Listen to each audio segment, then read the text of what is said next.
We use words like honor. It sounds like a great line in a movie, and these days words like duty are thrown into slogans and activists are set off to march. But duty is meaningless without a keenly developed sense of personal honor, like the honor of a Southern lady and Southern gentleman. I learned in the Shenandoah while in college, and a part of the heritage of the antebellum South, a topic today that is not recognized as politically correct. And throughout the history of civilization and cultures, both Eastern and Western, this purportedly antiquated code has been grounded in a foundation that has always been religious, perhaps even inspiring one founding father, John Adams of the Commonwealth of Massachusetts, to state to that state's militia in 1798 that our Constitution was created for a religious and moral people, not suited for any other. But on this day, as we remember those who volunteered for military service to our nation, it is especially important as we express thanks for their service to take due notice that the majority of persons who serve in our nation's forces were born in the South. And the profession of arms is a family business that has roots even predating a great civil war, meaning that they are the sons of the Confederates who fought for a lost cause. We use words like duty, and the topic of one leader of the Army of Northern Virginia is so controversial that there is even a 2014 research paper expressly dedicated to one sentence that he apparently never said. Duty is the sublimest word in the English language, a phrase apparently finding its source in a forged letter created by the army that had occupied the city of Arlington, established a freedmen's village upon his commandeered estate, and established a school for the express purpose of providing war production power to prosecute battles to preserve the Union, to include the 5 remaining slave states that fought with the Union, a narrative from a complicated history, not most of which is even approached through instruction in primary and secondary schools. But duty is void in the absence of sanction or punitive measures for even simple neglect, as even is found in the jurisprudence of torts and contracts. At the military service academies like the United States Military Academy at West Point, from which Robert E. Lee graduated as the second in his class, but also with the incredible distinction of completing that rigorous course of instruction without even a single demerit. But also at state service academies like VMI in the Shenandoah, there is a revered honor code wherein a cadet takes a pledge, a solemn pledge, that he will not lie, cheat, nor steal, nor tolerate anyone else who does, under penalty of a single sanction or punishment of expulsion, removal from the Corps. Hence, the only choice that arises for a person acting upon a profession of duty is to choose not to suffer the consequences of transgression, finding one famous Protestant cleric pronouncing before a tribunal, unless I can be instructed and convinced with evidence from the Holy Scriptures or with open, clear, and distinct grounds of reasoning, then I cannot and will not recant, because it is neither safe nor wise to act against conscience. Duty establishes a higher standard to which some men can only aspire and never attain, even finding one zealous scientist, at least in dramatic portrayal, stating of his decision to recant before the Inquisition that they showed me the instruments, and I am old. We use words like honor, sounding in devotion and fidelity.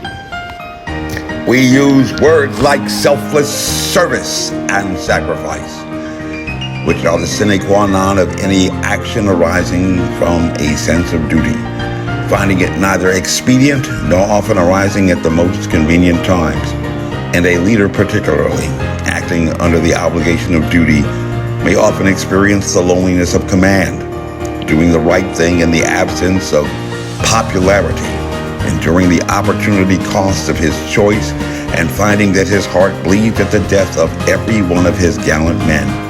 A task requiring the skills not only to control others, but also to exercise the discipline to control himself. And fully comprehending the request for the help of a kind and merciful providence in solemn oath, requiring a discerning wisdom to wrestle through novel circumstances and ambiguities, while recognizing that patriotism, true patriotism, sometimes requires of men to act exactly contrary at one period to that which it does at another, and the motive which impels them, the desire to do right, is precisely the same. We use words like honor, and honor is without meaning in the absence of a broader context of a mission greater than oneself, reaching towards our higher angels, imposing an obligation, particularly upon a leader, to assume the responsibilities of that command position that they willingly sought, to promote not just the accomplishment of that greater purpose, but also to bear the responsibility for the general welfare of those subordinates under his command. Be it a small unit, be it a family, be it a friend. And in 1955, when President Dwight David Eisenhower, by Executive Order 10631, authorized the Code of Conduct, Secretary of Defense Charles E. Wilson added his endorsement to the committee that had deliberated for 2 months, not long after the end of the Korean conflict, and before we really became involved in a war in Southeast Asia, that these virtues were a desirable goal for every American citizen, not just soldiers, sailors, airmen, and Marines who we remember today, who may become prisoners of war. Secretary Wilson reasoned that even at that time, modern warfare had advanced so far that no one could really be considered to be beyond the threat of war, and certainly global terrorism, if not the presence in our communities of an invisible enemy, have made us all aware, more aware of that consideration. Like James Madison, the thoughts expressed by Secretary Wilson harken back to that contemplation that some extra republic of sex forming our consciences was required to assist us. And believe it or not, he actually used the word church.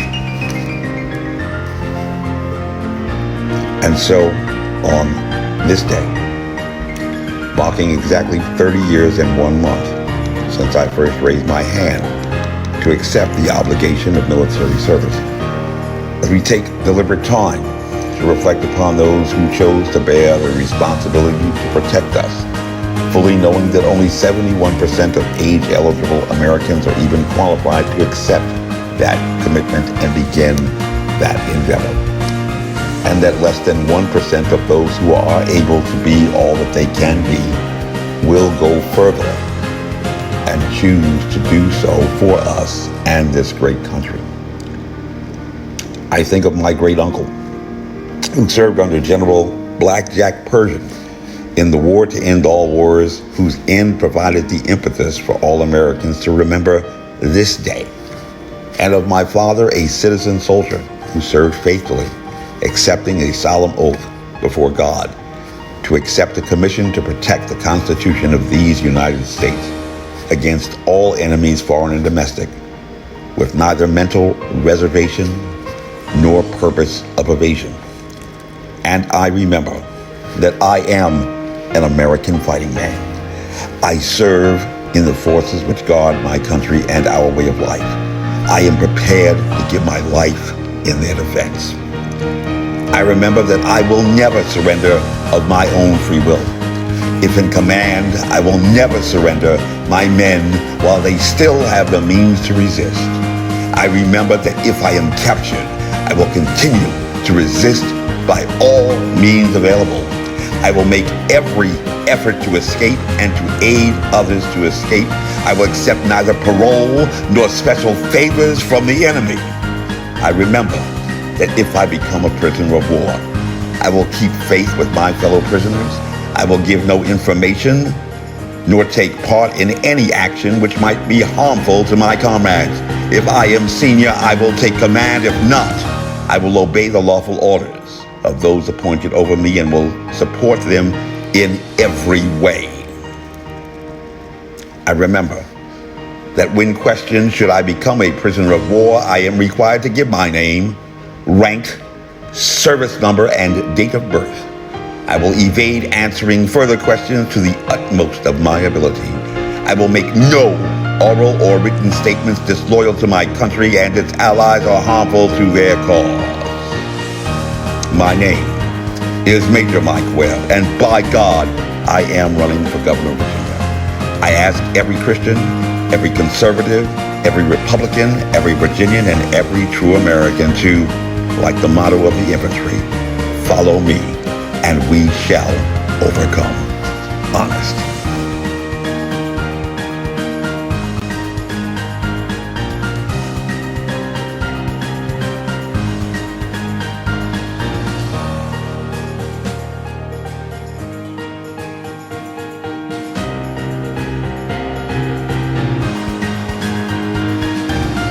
This advertisement was authorized by Mike Webb.